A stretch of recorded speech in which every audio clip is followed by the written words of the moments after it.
सत श्री अकाल, स्वागत है। गौरव शुक्ला मैं हूं तुहाडे नाल हाज़र हां। फर्क तां पैंदा है लैके फर्क तां पैंदा दी शुरुआत अज करन जा रहे हां। सब तो पहला खबर चंडीगढ़ तो, चंडीगढ़ दे सिविल सकत्रेत तो, जिथे मॉक ड्रिल हुई है। जी हां, चंडीगढ़ दे विच मॉक ड्रिल हुई है। सिविल सकत्रेत दे बाहर वड्डी मॉक ड्रिल की गई है। चंडीगढ़ पंजाब पुलिस दे सुरक्षा दस्ते इस दे विच शामिल होए ते एनएसजी दी टीम भी मौके दे उत्ते पहुंची, मॉक ड्रिल दे विच शामिल हुई। सुरक्षा प्रबंधां नूं लैके मॉक ड्रिल की गई है। कई घंटियां तक हफड़ा दफड़ी वाला माहौल जरूर बनया रहा। बाद दे विच प्रशासन ने ऑफिशियल जानकारी दी। तुहानूं दस दईए कि सिविल सकत्रेत दे विच पहलां जो जानकारी सामने आ रही सी कि उत्थे कोई बंब मिलण दी सूचना मिली है। जिस तरीके नाल जबरदस्त पुलिस दी उत्थे तैनाती नजर आ रही सी, एनएसजी नूं भी उत्थे देखा गया तो उस तो बाद कियास लगाए जान लगे। हालांकि कोई अजिही ऑफिशियल जानकारी नहीं सी। फिर बाद दे विच क्लीयर होया कि मॉक ड्रिल है। मॉक ड्रिल का मतलब यही हुंदा है कि एक तरीके नाल अभ्यास हुंदा है कि जेकर कोई एमरजेंसी वर्गे हालात होंदे ने तो फिर किस तरीके नाल जिहड़ियां टीम्स ने वो एक्शन लैणगियां। तो सकत्रेत चंडीगढ़ दे विच इस करके एक पंजाब सकत्रेत है तो पंजाब पुलिस, चंडीगढ़ पुलिस ने एक साझा मॉक ड्रिल, साझा ऑपरेशन ने किया ते इस दे विच एनएसजी नूं भी शामिल किया गया। एनएसजी का एक दस्ता भी इस दे विच शामिल सी। तो ये मॉक ड्रिल के जरिए एक तरीके नाल अभ्यास हुंदा है कि जेकर कोई बंब मिलण की इतलाह मिलती है या कोई बंब उत्थे मिलता है तो फिर किस तरीके नाल रिएक्ट करना है, कितनी जल्दी रिएक्ट करना है, किहड़े सकत्रेत दे विच राह ने जिन्हां दे जरिए अंदर जाया जाएगा या जिथों बाहर आया जाएगा। आम तौर पर ਵੱਖ-ਵੱਖ ਥਾਵਾਂ ਦੇ ਉੱਤੇ इस तरीके नाल मॉक ड्रिल समय-समय ਦੇ ਉੱਤੇ पुलिस विभाग या होर ਜਿਹੜੀਆਂ ਏਜੰਸੀਆਂ ने, सुरक्षा ਏਜੰਸੀਆਂ ਉਹਨਾਂ ਦੇ ਵੱਲੋਂ ਕੀਤੀਆਂ ਜਾਂਦੀਆਂ ਨੇ ਤਾਂ कि ਜਦੋਂ ਜ਼ਰੂਰਤ ਪਵੇ ਤਾਂ ਫਿਰ ਘੱਟੋ ਘੱਟ हर किसी को अपना काम पता हो। जिवें फायर ब्रिगेड दी टीमां भी मॉक ड्रिल करदियां रहिंदियां ने कि जदों कोई इतलाह मिले किसी बिल्डिंग दे विच कोई दिक्कत दी तो फिर उत्थे पहुंच के किवें एक्शन लेना। हालांकि उन्हां दी जिहड़ी पूरी ट्रेनिंग है इस तरीके दे नाल ही हुंदी है। पर सकत्रेत क्योंकि बहुत वीवीआईपी पूरा इलाका है और बहुत बड़े जिहड़े पंजाब दे आगू ने उत्थे बैठदे ने, सरकार उत्थे बैठदी है। तो सिविल सकत्रेत दे विच मॉक ड्रिल की गई है। पंजाब पुलिस के जवान सी इस दे विच चंडीगढ़ पुलिस तैनात सी ते नाल ही एनएसजी दे जिहड़ा दस्ता कमांडोज भी उत्थे पहुंचे हुए सन इस मॉक ड्रिल दे विच। पहलां बहुत हफड़ा दफड़ी का माहौल सी पूरे सिविल सकत्रेत दे आले दुआले ते उस तो बाद फिर ऑफिशियल तौर के उत्ते इन्फॉर्मेशन दे दी गई कि यह एक मॉक ड्रिल है। कोई बंब मिलण दी या फिर अजिही कोई अणसुखावी घटना की कोई जानकारी या खबर नहीं।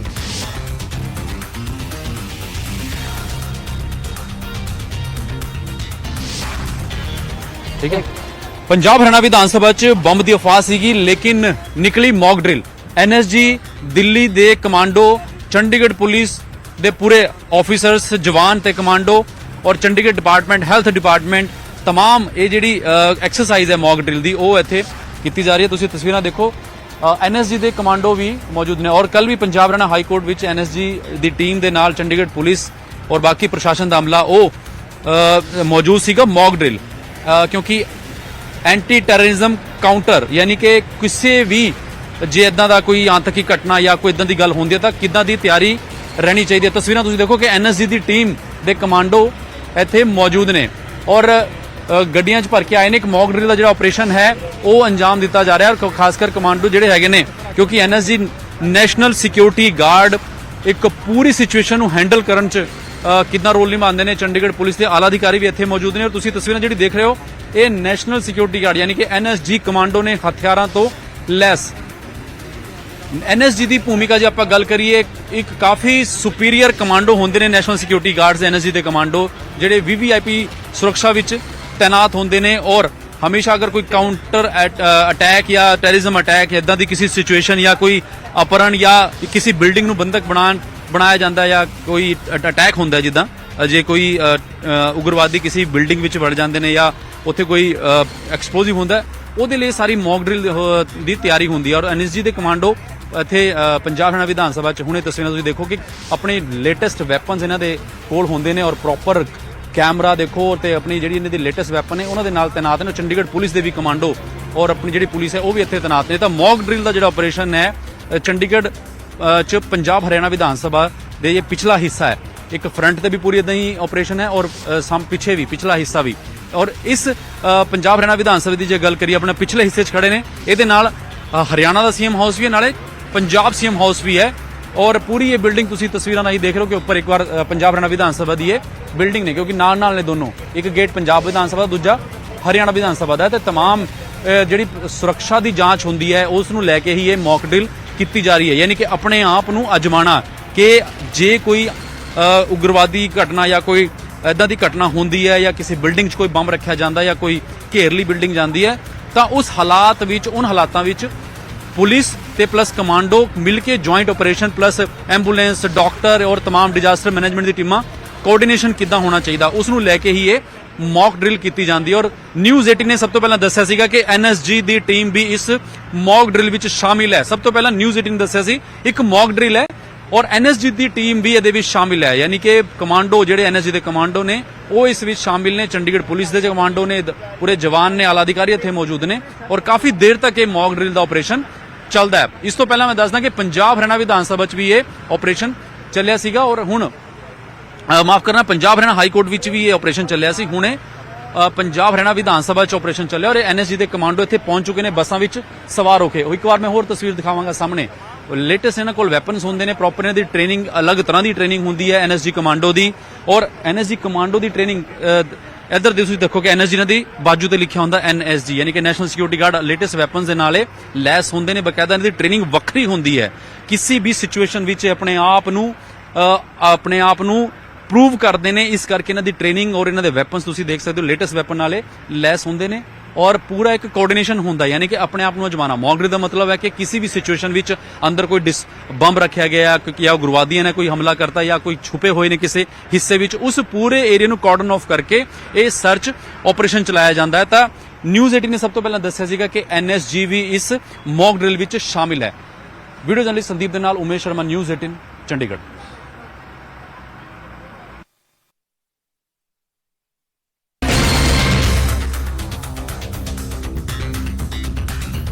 ਨਾਲ ਪ੍ਰੈਕਟਿਸ ਕੀਤੀ ਜਾਂਦੀ ਹੈ, ਅਭਿਆਸ ਕੀਤਾ ਜਾਂਦਾ ਹੈ ਕਿ ਜੇਕਰ ਕੋਈ ਅਜਿਹੀ ਐਮਰਜੈਂਸੀ ਵਰਗੀ ਸਥਿਤੀ ਬਣਦੀ ਹੈ ਤਾਂ ਕਿਸ ਤਰੀਕੇ ਨਾਲ ਰਿਐਕਟ ਕਰਨਾ ਹੈ।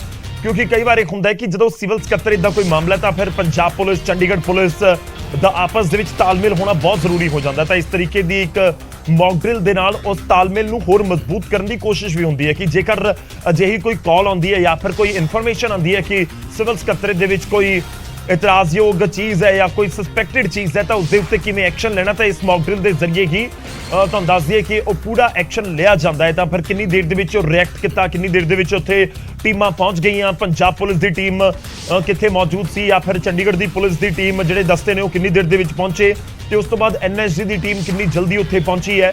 ਤਾਂ ਇਹ ਜਿਹੜੀ ਪੂਰੀ ਮੌਕ ਡਰਿਲ ਹੁੰਦੀ ਹੈ ਇਸ ਦਾ ਮਕਸਦ ਇਹੀ ਹੁੰਦਾ ਹੈ ਕਿ ਪੂਰਾ ਜਿਹੜਾ ਸਿਸਟਮ ਹੈ ਉਸ ਨੂੰ ਇੱਕ ਤਰੀਕੇ ਨਾਲ ਦੁਬਾਰਾ ਸਮਝਣ ਦੀ ਜਾਂ ਫਿਰ ਤਾਲਮੇਲ ਨੂੰ ਹੋਰ ਮਜ਼ਬੂਤ ਕਰਨ ਦੀ ਕੋਸ਼ਿਸ਼ ਕੀਤੀ ਜਾਵੇ।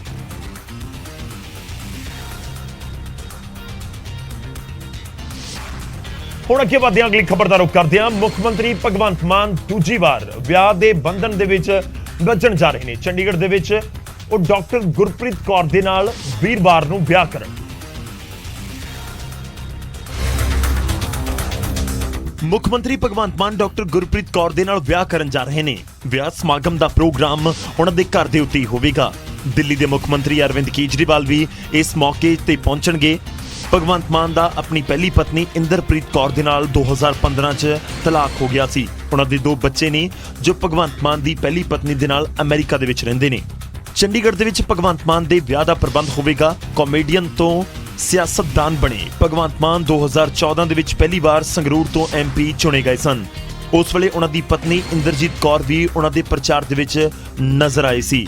ਹਾਲਾਂਕਿ ਦੋਵਾਂ ਦਾ 2015 ਦੇ ਵਿੱਚ ਤਲਾਕ ਹੋ ਗਿਆ ਸੀ। ਭਗਵੰਤ ਮਾਨ ਨੇ 2019 ਦੇ ਵਿੱਚ ਸੰਗਰੂਰ ਤੋਂ ਲੋਕ ਸਭਾ ਚੋਣ ਜਿੱਤੀ, ਪਰ 2022 ਦੇ ਵਿੱਚ ਉਹ ਆਮ ਆਦਮੀ ਪਾਰਟੀ ਦੇ ਵੱਲੋਂ ਪੰਜਾਬ ਤੋਂ ਮੁੱਖ ਮੰਤਰੀ ਉਮੀਦਵਾਰ ਬਣੇ। ਉਹਨਾਂ ਦੀ ਅਗਵਾਈ ਦੇ ਵਿੱਚ ਪਾਰਟੀ ਨੂੰ ਬਹੁਮਤ ਮਿਲਿਆ ਤੇ 16 ਮਾਰਚ ਨੂੰ ਉਹ ਪੰਜਾਬ ਦੇ CM ਬਣ ਗਏ।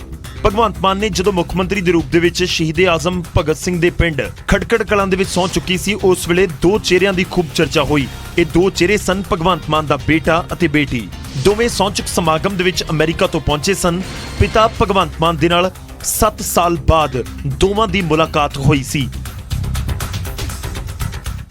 ਉਧਰ ਮੁੱਖ ਮੰਤਰੀ ਮਾਨ ਦੇ ਵਿਆਹ ਦੀ ਖਬਰ ਸਾਹਮਣੇ ਆਈ ਤਾਂ ਫਿਰ ਵਧਾਈਆਂ ਦੇਣ ਦਾ ਸਿਲਸਿਲਾ ਵੀ ਸ਼ੁਰੂ ਹੋ ਗਿਆ। ਮੁੱਖ ਮੰਤਰੀ ਮਾਨ ਵਿਆਹ ਕਰਵਾ ਰਹੇ ਨੇ। ਵੀਰਵਾਰ ਨੂੰ ਵਿਆਹ ਦੇ ਬੰਧਨ ਦੇ ਵਿੱਚ ਬੱਝ ਜਾਣਗੇ, ਜਿਸ ਨੂੰ ਲੈ ਕੇ ਕੋਈ ਟਵੀਟ ਕਰਕੇ ਤੇ ਕੋਈ ਮਿਲ ਕੇ ਮਾਨ ਸਾਹਿਬ ਨੂੰ ਵਧਾਈਆਂ ਦੇ ਰਿਹਾ ਹੈ। ਕੈਬਨਿਟ ਮੰਤਰੀ ਮੀਤ ਖੇਰ ਵੀ CM ਮਾਨ ਨੂੰ ਵਧਾਈ ਦੇਣ ਦੇ ਲਈ ਪਹੁੰਚੇ। ਅਤੇ ਉਹਨਾਂ ਮੁਬਾਰਕਬਾਦ ਦਿੱਤੀ। ਉੱਥੇ ਮਜ਼ਾਕੀਆ ਅੰਦਾਜ਼ ਦੇ ਵਿੱਚ ਆਪਣੇ ਵਿਆਹ ਦਾ ਵੀ ਜ਼ਿਕਰ ਕੀਤਾ। ਸੋ ਬੜੀ ਖੁਸ਼ੀ ਹੈ, ਸਾਰੇ ਜਿਹੜੇ ਉਹਨਾਂ ਨੂੰ ਚਾਹਣ ਵਾਲਿਆਂ ਨੂੰ ਬਹੁਤ ਮੁਬਾਰਕਬਾਦ ਤੇ ਪਰਮਾਤਮਾ ਅੱਗੇ ਅਰਦਾਸ ਕਰਦੇ ਕਿ ਉਹਨਾਂ ਦਾ ਭਵਿੱਖ ਜਿਹੜਾ ਬੜੀਆਂ ਹੋਰ ਵੀ ਜਿਹੜਾ ਖੁਸ਼ੀਆਂ ਲੈ ਕੇ ਆਏ। ਸਾਨੂੰ ਤਾਂ ਇਹ ਖੁਸ਼ੀ ਹੈ ਵੀ ਇਸ ਤੋਂ ਬਾਅਦ ਹੁਣ ਬੜੀ ਜਲਦੀ ਸਾਡੀ ਵਾਰੀ ਆਵੇ। ਦੱਸਦਾ ਸੀ ਪਹਿਲਾਂ, ਮੈਂ ਕਿਹਾ ਹੁਣ ਸਾਡੇ ਘਰੇ ਹੋਰ ਵੀ ਗਾਲਾਂ ਪੈਣ ਲੱਗ ਜਾਣੀਆਂ ਵੀ ਹੁਣ ਤਾਂ ਭਾਈ ਕਰਵਾ ਲਓ। ਕਾਂਗਰਸ ਦੇ ਆਗੂਆਂ ਨੇ ਵੀ ਸੀਐਮ ਦੀ ਇਸ ਪਾਰੀ ਨੂੰ ਲੈ ਕੇ ਮੁਬਾਰਕਬਾਦ ਦਿੱਤੀ ਹੈ। ਰਾਜਾ ਵੜਿੰਗ ਨੇ ਟਵੀਟ ਕਰਦਿਆਂ ਲਿਖਿਆ ਕਿ ਮੁੱਖ ਮੰਤਰੀ ਭਗਵੰਤ ਮਾਨ ਨੂੰ ਮੇਰੀਆਂ ਦਿਲੋਂ ਵਧਾਈਆਂ। ਉਹ ਆਪਣੀ ਜ਼ਿੰਦਗੀ ਦਾ ਇੱਕ ਨਵਾਂ ਅਧਿਆਇ ਸ਼ੁਰੂ ਕਰਨਗੇ। ਖੁਸ਼ਹਾਲ ਵਿਆਹੁਤਾ ਜੀਵਨ ਦੇ ਲਈ ਸ਼ੁਭਕਾਮਨਾਵਾਂ। ਤਾਂ ਖੂਬ ਚਰਚਾ ਪੂਰੇ ਪੰਜਾਬ ਦੇ ਵਿੱਚ ਜਾਂ ਕਿ ਇੱਕ ਪੂਰੇ ਦੇਸ਼ ਦੇ ਵਿੱਚ ਕਿ ਮੁੱਖ ਮੰਤਰੀ ਵਿਆਹ ਕਰਨ ਜਾ ਰਹੇ ਨੇ। ਭਗਵੰਤ ਮਾਨ ਵਿਆਹ ਦੇ ਬੰਧਨ ਦੇ ਵਿੱਚ ਬੱਝਣ ਜਾ ਰਹੇ ਨੇ। ਇੱਕ ਪਾਸੇ ਵਧਾਈਆਂ ਦੇਣ ਦਾ ਸਿਲਸਿਲਾ ਸ਼ੁਰੂ ਹੋ ਗਿਆ ਤਾਂ ਦੂਜੇ ਪਾਸੇ ਵਧਾਈਆਂ ਲੈਣ ਵਾਲੇ ਵੀ ਪਹੁੰਚਣੇ ਸ਼ੁਰੂ ਹੋ ਗਏ ਤੇ ਕਿੰਨਰ ਸੀਐਮ ਹਾਊਸ ਵੀ ਪਹੁੰਚ ਗਏ ਤੇ ਸ਼ਗਨ ਫਿਰ ਮੰਗਿਆ ਗਿਆ। ਜਸ਼ਨ ਦੇ ਮਾਹੌਲ ਦੇ ਵਿੱਚ ਗਾਣਾ ਗਾਇਆ, ਪਿਆਰ ਦੀ ਸਾਂਝ ਵੀ ਪੇਸ਼ ਕੀਤੀ। ਹੋ ਸੁਣ ਸੋਨੇ ਦੇ ਕੰਗਣਾ ਵੇ ਸੌਦਾ ਇੱਕੋ ਜਿਹਾ, ਉਹ ਦਿਲ ਦੇ ਨਾਤੇ ਦਿਲ ਮੰਗਣਾ ਵੇ ਸੌਦਾ ਇੱਕੋ ਜਿਹਾ, ਦਿਲ ਦੇ ਨਾਤੇ ਦਿਲ ਮੰਗਣਾ ਵੇ ਸੌਦਾ ਇੱਕੋ ਜਿਹਾ, ਵੇ ਸਨੀਓ ਤੱਕਣਾ ਵੇ ਤੈਨੂੰ ਅਤਬੂਆ ਟੋਕੇ, ਹਾਏ ਤੱਕਦੀਆਂ ਰਹਿਣਾ ਤੈਨੂੰ ਸਾਹਮਣੇ ਖਲੋ ਕੇ, ਉਹ ਪਿਆਰ ਦੇ ਰੰਗ ਵਿੱਚ ਰੰਗਣਾ ਵੇ ਸੌਦਾ ਇੱਕੋ ਜਿਹਾ, ਦਿਲ ਦੇਣਾ ਤੇ ਦਿਲ ਮੰਗਣਾ ਵੇ ਸੌਦਾ ਇੱਕੋ ਜਿਹਾ। ਚਾਹੇ ਡਾਕਟਰ ਗੁਰਪ੍ਰੀਤ ਕੌਰ ਦੀ ਪੇਹੋਵਾ ਦੇ ਵਿੱਚ ਘਰ ਹੋਵੇ, ਚਾਹੇ ਸੀਐਮ ਦਾ ਸਤੌਜ ਪਿੰਡ ਦੇ ਵਿੱਚ ਘਰ ਹੋਵੇ ਤੇ ਚਾਹੇ ਸੀਐਮ ਹਾਊਸ ਹੋਵੇ, ਹਰ ਪਾਸੇ ਜਸ਼ਨ ਦਾ ਮਾਹੌਲ ਹੈ।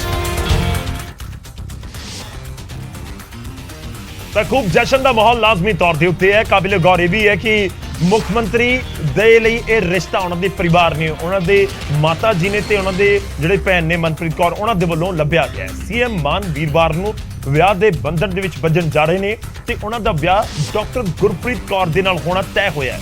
ਸਵਾਲ ਇਹ ਵੀ ਹੈ ਕਿ ਗੁਰਪ੍ਰੀਤ ਕੌਰ ਕੌਣ ਨੇ, ਉਹ ਵੀ ਤੁਹਾਨੂੰ ਦੱਸ ਦਿਓ।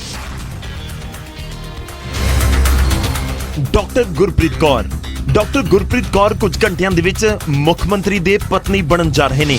ਗੁਰਪ੍ਰੀਤ ਕੌਰ ਡਾਕਟਰ ਨੇ, ਉਹਨਾਂ ਦੀ ਉਮਰ 32 ਵਰਿਆਂ ਦੀ ਹੈ ਤੇ ਗੁਰਪ੍ਰੀਤ ਕੌਰ ਹੁਣੇ 3 ਭੈਣਾਂ ਨੇ, ਜਿਨ੍ਹਾਂ ਦੇ ਵਿੱਚੋਂ ਗੁਰਪ੍ਰੀਤ ਸਭ ਤੋਂ ਛੋਟੇ ਨੇ। ਮੂਲ ਰੂਪ ਤੋਂ ਹਰਿਆਣਾ ਦੇ ਪੇਹੋਵਾ ਦੇ ਰਹਿਣ ਵਾਲੇ ਨੇ ਤੇ ਮੌਜੂਦਾ ਸਮੇਂ ਦੇ ਵਿੱਚ ਪਰਿਵਾਰ ਰਾਜਪੁਰਾ ਦੇ ਵਿੱਚ ਰਹਿ ਰਿਹਾ ਹੈ। ਡਾਕਟਰ ਗੁਰਪ੍ਰੀਤ ਕੌਰ ਨੇ ਅੰਬਾਲਾ ਦੇ ਮੌਲਾਨਾ ਮੈਡੀਕਲ ਕਾਲਜ ਤੋਂ MBBS ਦੀ ਪੜ੍ਹਾਈ ਕੀਤੀ ਹੈ। ਗੁਰਪ੍ਰੀਤ ਦੇ ਪਰਿਵਾਰ ਦੇ ਨਾਲ ਨਿਊਜ਼ 18 ਨੇ ਗੱਲਬਾਤ ਵੀ ਕੀਤੀ ਅਤੇ ਪੇਹੋਵਾ ਦੇ ਵਿੱਚ ਉਹਨਾਂ ਦੇ ਪਰਿਵਾਰਕ ਮੈਂਬਰਾਂ ਨੇ ਖੁਸ਼ੀ ਵੀ ਸਾਂਝੀ ਕੀਤੀ।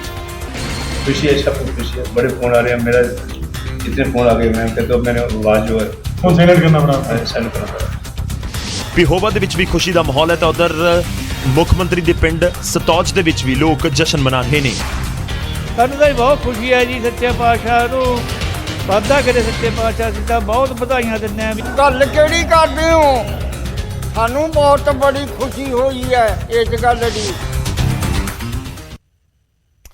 ਤਾਂ ਖੁਸ਼ੀ ਦਾ ਮਾਹੌਲ ਹੈ, ਖੁਸ਼ੀ ਦਾ ਮਾਹੌਲ ਸਤੌਜ ਸੰਗਰੂਰ ਪੰਜਾਬ ਦੇ ਵਿੱਚ ਤੇ ਪੇਹੋਵਾ ਦੇ ਨਾਲ ਤਾਲੁਕ ਰੱਖਦੇ ਨੇ ਤਾਂ ਉੱਥੇ ਵੀ ਖੁਸ਼ੀ ਦਾ ਮਾਹੌਲ ਨਜ਼ਰ ਆ ਰਿਹਾ ਹੈ। ਤਾਂ ਇਸ ਦੇ ਨਾਲ ਹੀ ਜੁੜਿਆ ਹੋਇਆ ਸਾਡਾ ਅੱਜ ਦਾ ਸਵਾਲ ਹੈ। ਹੁਣ ਵਾਰੀ ਸਾਡੇ ਅੱਜ ਦੇ ਸਵਾਲ ਦੀ ਹੈ। ਮੁੱਖ ਮੰਤਰੀ ਦਾ ਵੀਰਵਾਰ ਨੂੰ ਵਿਆਹ ਹੋਣ ਜਾ ਰਿਹਾ ਹੈ ਤੇ ਸਾਡਾ ਅੱਜ ਦਾ ਸਵਾਲ ਹੈ ਕਿ ਭਗਵੰਤ ਮਾਨ ਤੋਂ ਪਹਿਲਾਂ ਕਿਹੜੇ ਸਿਆਸਤਦਾਨ ਨੇ ਮੁੱਖ ਮੰਤਰੀ ਰਹਿੰਦੇ ਹੋਏ ਵਿਆਹ ਕੀਤਾ? ਯਾਨੀ ਜਿਵੇਂ ਭਗਵੰਤ ਮਾਨ ਮੌਜੂਦਾ ਸਮੇਂ 'ਚ ਸੀਐਮ ਨੇ ਔਰ ਸੀਐਮ ਰਹਿੰਦੇ ਹੋਏ ਹੀ ਵਿਆਹ ਦੇ ਬੰਧਨ ਦੇ ਵਿੱਚ ਬੱਝਣ ਜਾ ਰਹੇ ਨੇ, ਤਾਂ ਭਗਵੰਤ ਮਾਨ ਤੋਂ ਪਹਿਲਾਂ ਕਿਹੜੇ ਸਿਆਸਤਦਾਨ ਨੇ ਸੀਐਮ ਰਹਿੰਦੇ ਹੋਏ ਵਿਆਹ ਕੀਤਾ, ਮੈਰਿਜ ਕੀਤੀ? 4 ਆਪਸ਼ਨ ਤੁਹਾਨੂੰ ਦੇ ਰਹੇ ਹਾਂ। 4 ਆਪਸ਼ਨਸ ਦੇ ਵਿੱਚ ਜਗਨ ਮੋਹਨ ਰੈਡੀ, ਪ੍ਰਫੁੱਲ ਕੁਮਾਰ ਮਹੰਤਾ, ਕੌਨਰਾਡ ਸੰਗਮਾ ਜਾਂ ਬਿਲਾਸਰਾਵ ਦੇਸ਼ਮੁਖ। ਆਖਿਰ ਕੌਣ ਸੀ ਜਿਨ੍ਹਾਂ ਨੇ ਮੁੱਖ ਮੰਤਰੀ ਰਹਿੰਦੇ ਹੋਏ ਵਿਆਹ ਕੀਤਾ? ਕਿਹੜੀ ਸਟੇਟ ਨੂੰ ਰਿਪਰੈਜ਼ੈਂਟ ਕਰਦੇ ਸੀ? ਕਦੋਂ ਸੀਐਮ ਬਣੇ ਸੀ? ਕਿੰਨੀ ਉਹਨਾਂ ਦੀ ਉਮਰ ਸੀ? ਪੂਰੀ ਜਾਣਕਾਰੀ ਅਸੀਂ ਤੁਹਾਡੇ ਤੱਕ ਪਹੁੰਚਾਵਾਂਗੇ।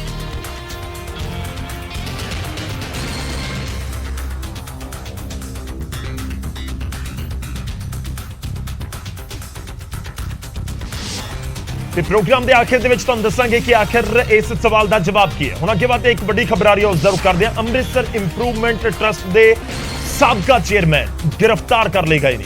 ਜੀ ਹਾਂ, ਦਿਨੇਸ਼ ਬੱਸੀ ਨੂੰ ਗ੍ਰਿਫਤਾਰ ਕਰ ਲਿਆ ਗਿਆ। ਘੁਟਾਲੇ ਦੇ ਇਲਜ਼ਾਮਾਂ ਦੇ ਵਿੱਚ ਦਿਨੇਸ਼ ਬੱਸੀ ਗ੍ਰਿਫਤਾਰ ਕੀਤੇ ਗਏ ਨੇ।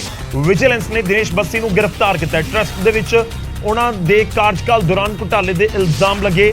ਵਿਜੀਲੈਂਸ ਨੇ 17 ਹੋਰ ਫਾਈਲਾਂ ਦੀ ਵੀ ਛਾਣਬੀਨ ਕੀਤੀ ਹੈ। ਵਿਜੀਲੈਂਸ ਦਿਨੇਸ਼ ਬੱਸੀ ਤੋਂ ਪੁੱਛ ਪੜਤਾਲ ਕਰੇਗੀ। ਬੱਸੀ ਨੂੰ ਵੀਰਵਾਰ ਨੂੰ ਸਵੇਰੇ ਅੰਮ੍ਰਿਤਸਰ ਅਦਾਲਤ ਦੇ ਵਿੱਚ ਪੇਸ਼ ਕੀਤਾ ਜਾਵੇਗਾ। ਇੰਪਰੂਵਮੈਂਟ ਟਰਸਟ ਦੇ ਸਾਬਕਾ ਚੇਅਰਮੈਨ ਨੇ ਔਰ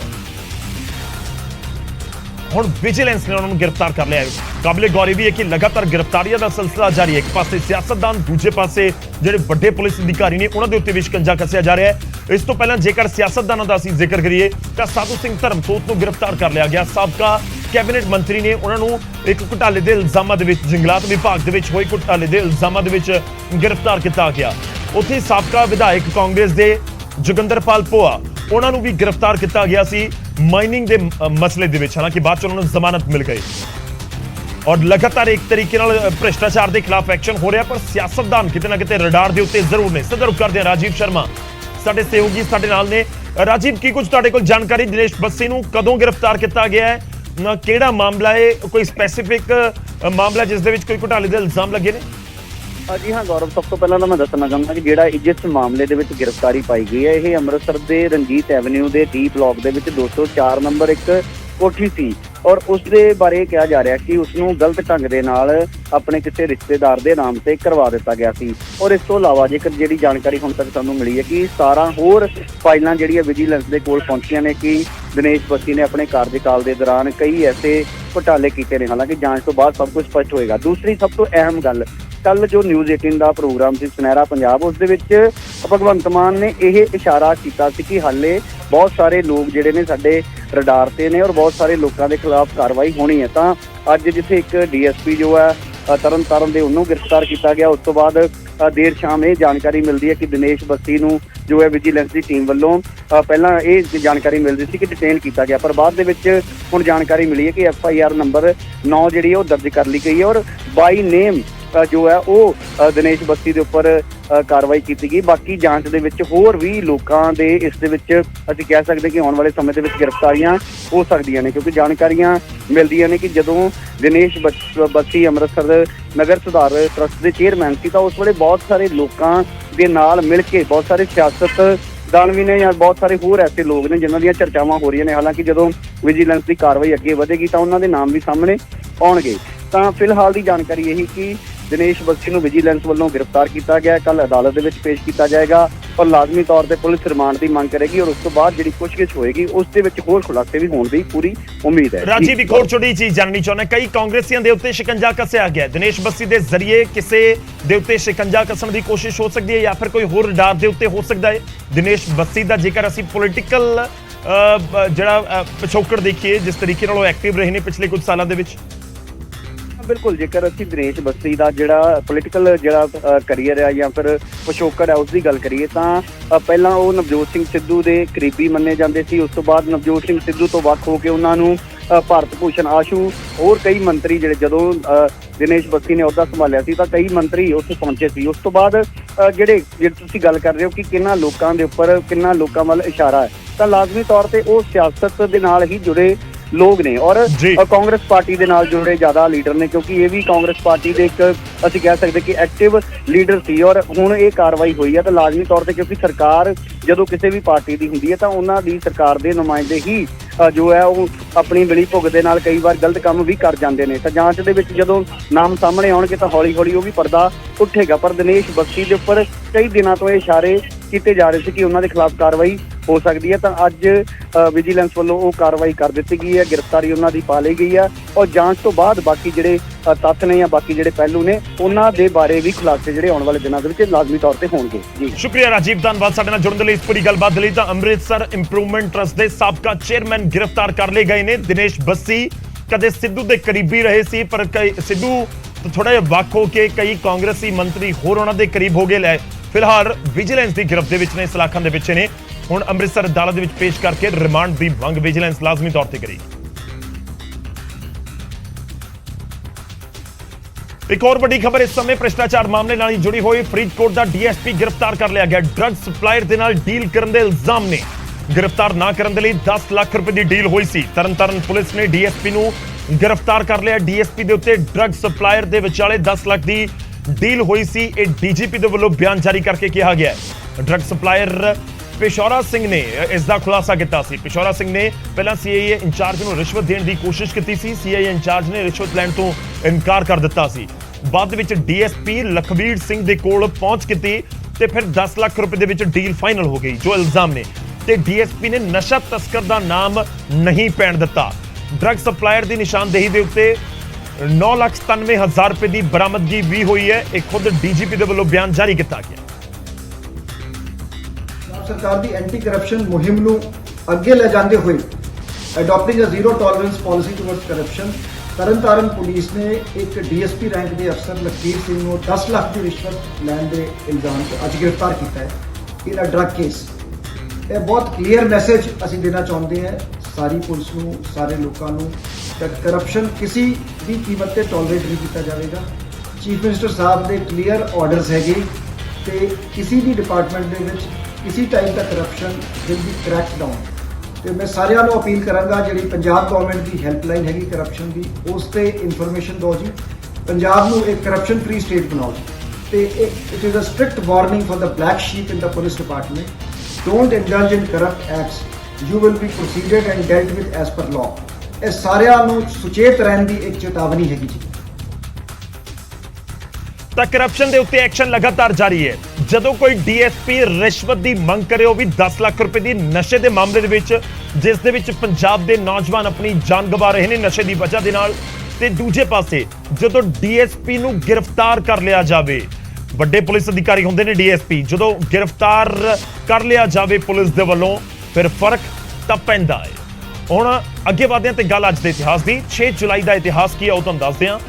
6 ਜੁਲਾਈ ਡਾਕਟਰ ਸ਼ਿਆਮਾ ਪ੍ਰਸਾਦ ਮੁਖਰਜੀ ਦਾ ਜਨਮ ਹੋਇਆ ਸੀ। ਜੀ ਹਾਂ, 6 ਜੁਲਾਈ 1901 ਨੂੰ ਭਾਰਤੀ ਜਨਸੰਘ ਦੇ ਸੰਸਥਾਪਕ ਡਾਕਟਰ ਸ਼ਿਆਮਾ ਪ੍ਰਸਾਦ ਮੁਖਰਜੀ ਦਾ ਕਲਕੱਤਾ ਦੇ ਵਿੱਚ ਜਨਮ ਹੋਇਆ।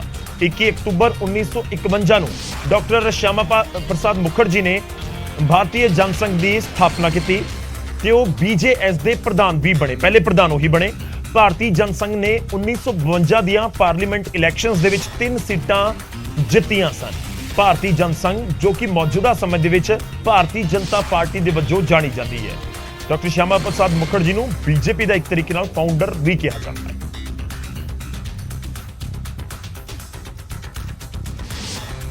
ਫਰਕ ਤਾਂ ਪੈਂਦਾ ਦੇ ਵਿੱਚ ਵੇਲਾ ਹੋ ਚਲਾ ਇੱਕ ਛੋਟੇ ਜਿਹੇ ਬ੍ਰੇਕ ਦਾ, ਵਾਪਸ ਆਵਾਂਗੇ ਕੁਝ ਹੋਰ ਖਬਰਾਂ ਦੇ ਨਾਲ।